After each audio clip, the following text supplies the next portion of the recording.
అందరికీ నమస్తే. Rose flowers నేను 2 టైప్స్ చేశానండి. రోజ్ ఫ్లవర్స్ ఒకటి యెల్లో, ఇంకోటి ఆరెంజ్. దీనికి గోధుమ పిండి తీసుకోవాలండి. గోధుమ పిండితో చేస్తున్నాను. గోధుమ పిండి 3 పార్ట్స్ తీసుకోండి. ఒక పార్ట్కి గ్రీన్ కలర్, ఇంకో పార్ట్ యెల్లో, ఇంకొక part orange. Green colour part ఒకటి కొంచెం ఎక్కువ గోధుమ పిండి కలుపుకోండి. చూడండి, నేను ఇప్పుడు గ్రీన్ కలర్ కలుపుతున్నాను. గోధుమ పిండిలో కొంచెం గ్రీన్ కలర్ ఫుడ్ కలర్ వేసేసుకొని ఇలా కొంచెం కొంచెం వాటర్ వేసేసుకుంటా మనము చపాతీ ముద్దలాగా కలిపేసుకోవాలి. చూడండి, గ్రీన్ కలర్ రెడీ అయిపోయింది. నెక్స్ట్ ఆరెంజ్ కలర్ కూడా సేమ్ ఇలాగనే మొత్తం కలిపేసుకొని కొంచెం కొంచెం వాటర్ వేసేసుకుంటా ఇది కూడా చపాతీ ముద్దలాగా కలిపేసుకోవాలి. ఇలాగ ఆరెంజ్ యెల్లో అయితే బాగుంటుందని చేశానండి. తర్వాత యెల్లో కలర్ కూడా ఇలాగనే కలిపేసేసుకొని కొంచెం వాటర్ వేసేసుకొని దీన్ని కూడా కలిపేసి పెట్టుకోవాలి. Yellow, green and orange. Green ఒకటి కొంచెం పెద్ద కలుపుకోవాలి, ముద్ద కొంచెం పిండి ఎక్కువ కలుపుకోవాలి. ఇప్పుడు దీనిని ఒక 10 మినిట్స్ పక్కన పెట్టుకొని బాగా నానుతుంది. తర్వాత ఇలాగ గ్రీన్ కలర్ దాన్ని 2 పార్ట్స్ చేస్తున్నాను. ఒక పార్ట్ పక్కన పెట్టేసుకోండి. ఇంకొక పార్ట్ని మనం రౌండ్స్కి యూజ్ చేసుకుందాం. గులాబీ పూల కింద లీవ్స్ ఉంటాయి కదండి, దానికోసం గ్రీన్ కలర్ది. దీనిని మనం ఇప్పుడు చపాతీ ముద్దను తీసుకొని కొంచెం పిండి వేసేసుకొని దీనిని చపాతీలాగా ఒత్తుకోవాలి. మరీ పల్చగా కాదండి, నేను చూపించిన మందం ఒత్తుకుంటే సరిపోతుంది. చూడండి, ఈ మందం ఉండాలి. ఇప్పుడు దీన్ని మనము లీవ్స్ కోసం యూజ్ చేస్తాం.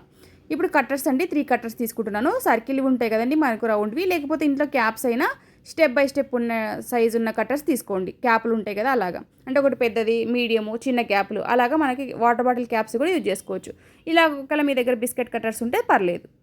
ఇలాగ ఫస్ట్ పెద్దదాంతో కింద లీవ్స్ కోసము ఇలాగ రౌండ్గా కట్ చేసేసుకోవాలి. తర్వాత ఇలాగనే అన్నీ చేసేసుకోవాలి.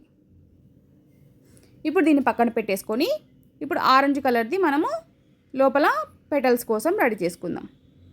దీన్ని కూడా సేమ్ చపాతీ ముద్దలాగా చపాతీ ముద్దని కొంచెం పిండి వేసేసుకొని చపాతీలాగా ఒత్తుకోవాలి. ఇది కూడా మరీ పల్చగా కాదండి, నేను చూపించిన మందం సరిపోతుంది. చూడండి, ఇలాగా ఈ మందం సరిపోతుంది.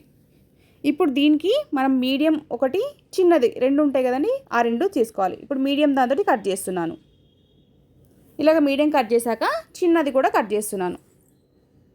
చిన్న తీసుకున్నాను. ఇప్పుడు మీ దగ్గర కూడా బాటిల్ తీసుకుంటారు కదండి, బాటిల్ క్యాప్స్ 3 తీసుకోండి. ఒకటి పెద్దది, ఒకటి మీడియం, ఇంకోటి చిన్నది. మీడియం చిన్నది పెటల్స్ కోసము, పెద్దది మటుకు గ్రీన్ కింద లీవ్స్ కోసము. ఇలాగ అన్నీ కట్ చేసి పెట్టేసుకోండి. ఇప్పుడు మనము ఫ్లవర్ రెడీ చేసుకుందాం. ఫ్లవర్ అనేది ఎలా తయారు చేసుకోవాలో చూద్దాం.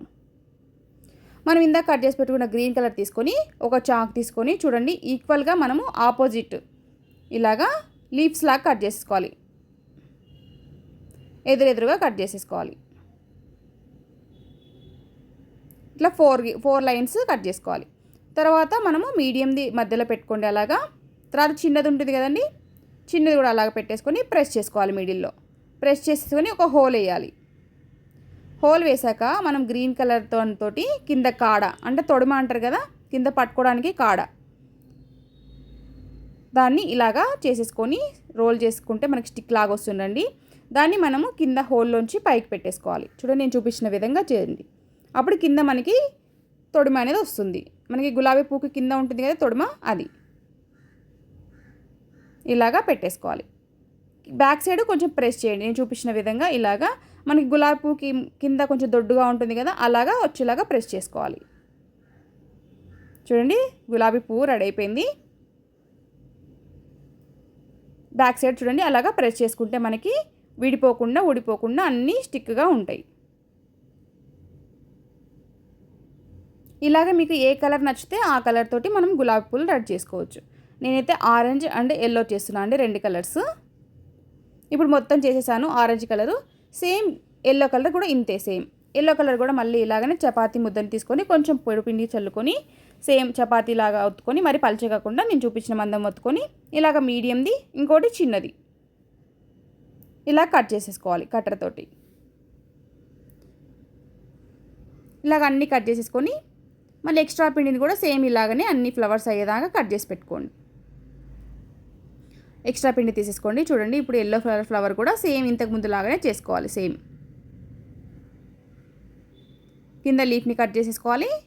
మిడిల్లో మనం మిడిల్ సైజ్ ఉంటుంది కదా, అది పెట్టుకోవాలి. తర్వాత చిన్నది పెట్టుకోవాలి. దాని మీద మధ్యలో ప్రెస్ చేసేసుకొని హోల్ వేసుకోవాలి. హోల్ వేసుకొని కింద తొడిమ పెట్టుకోవాలి. మనం గులాబీ పువ్వుకి పట్టుకునేలాగా ఉంటుంది కదా మన చేతోటి, అప్పుడు దాంట్లోంచి హోల్లోంచి పైకి పెట్టేసామనుకోండి పైకి వచ్చేస్తుంది. కొంచెం కింద గట్టిగా ప్రెస్ చేసుకోవాలి. ఇంతండి గులాబీ పూలు ఈజీగా అయిపోతాయి. చూడడానికి కూడా చాలా బాగుంటాయి.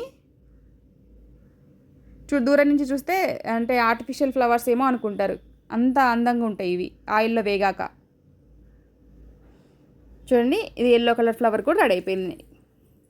ఇలాగ మీకు ఏ కలర్ నచ్చితే ఆ కలర్తో చేసుకోవచ్చు అండి. మనం పింక్ కానీ ఏదైనా ఉంటాయి కదా డిఫరెంట్ కలర్స్, అలాగ చేసుకోవచ్చు. ఇప్పుడు ఈ కలర్స్ అన్నిటినీ ఆయిల్ రెడీ అయిపోయాక ఆయిల్ మీడియం హీట్లోనే ఉండాలండి, హై హీట్ ఉండొద్దు. హై హీట్ ఉంటే కొంచెం డార్క్ అవుతుంది లీవ్స్ అనేవి. మీడియం హీట్లో ఉన్నప్పుడే ఇలాగ వేసుకోవాలి. చూడండి ఎంత మంచిగా పొంగుతున్నాయో, ఫ్లవర్ లాగా మంచిగా విచ్చుకుంటాయి. కింద లీవ్స్ ఉంటాయి కదండి, అవి విడివిడిగా వెళ్ళి మనకి మధ్యలో పెట్టిన ఫ్లవర్స్ మాత్రమే రౌండ్గా గులాబీ పూలలాగా ఉంటాయి.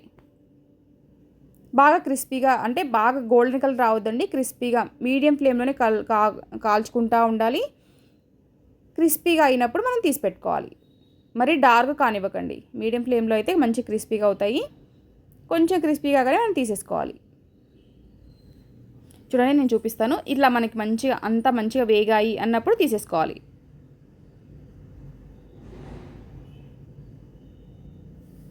ఇప్పుడు మళ్ళీ ఎల్లో కలర్ కూడా వేయించుకుంటున్నాను. ఆయిల్ అనేది హీట్ అయితే కొంచెం డార్క్ అవుతాయండి. ఆయిల్ అనేది మీడియం హీట్లో ఉంటే కింద మంచిగా కలర్ వస్తుంది.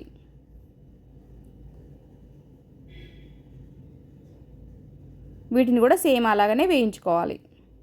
తర్వాత చక్కెర పొడిలో కొంచెం యాలకుల పొడి వేసుకొని ఫ్లేవర్ కోసము చక్కెరలో యాలకుల పొడి వేసుకొని మంచిగా మిక్సీ పట్టేసుకొని ఇందులోకి ఇలాగ వేసేసుకోండి. పొడి దాని మీద వేడివేడిగా ఉన్నప్పుడే చల్లుకోవాలి.